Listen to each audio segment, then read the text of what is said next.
Welcome to the quick tips video on building your first ship. Let's start by talking about thrusters. Ion thrusters are great for space travel, but are not suited for atmosphere. They require only power to function and can be costly to build, as platinum is hard to come by.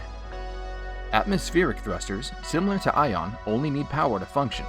They are cheap to produce and are used on atmospheric worlds. The ultimate thruster, in regards to power and versatility, is hydrogen. They can be used both in space as well as on planets.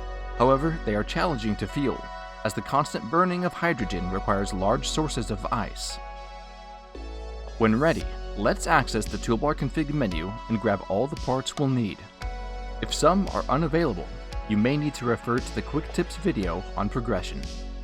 We will need the light armor block, the landing gear, a cockpit of your choice, a gyroscope, a battery, and either the ion or atmospheric thruster. Due to its complexity, hydrogen will be covered shortly. Start by equipping the landing gear and looking at a stable build surface. If it appears massive, press the toolbar number for it again. This cycles blocks between large and small grids. Once placed and welded, it will be magnetically locked, making an ideal object to build from. Next, let's create the bottom hull of the ship with light armor blocks, so that we can then add the cockpit and battery on top. A gyroscope is then added, as this is what enables your ship to turn.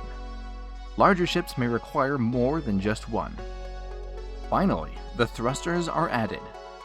Ensure there is at least one thruster facing each direction, up, down, forward, back, and side to side. If in gravity, more downwards thrusters will be needed. When ready to fly, hop into the cockpit and press P to detach the landing gear. Keep an eye on the energy icon on the lower right of the HUD. It displays the time remaining before power runs out, as well as the current power draw of your ship. If the indicator reads 100, it means you need more sources of power, as the thrusters are not running at peak performance. There are many other ways of powering and charging your ship, such as reactors, solar panels, hydrogen engines, and even just a connector for docking with a station.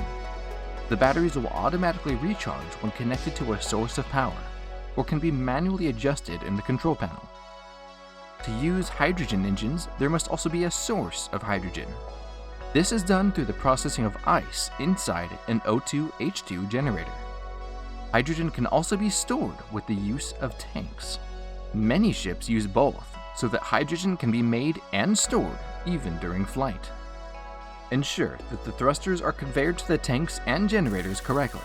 A hydrogen ship also needs power to ignite the engines, as well as run any additional systems. Thank you for watching. What topic should be covered next?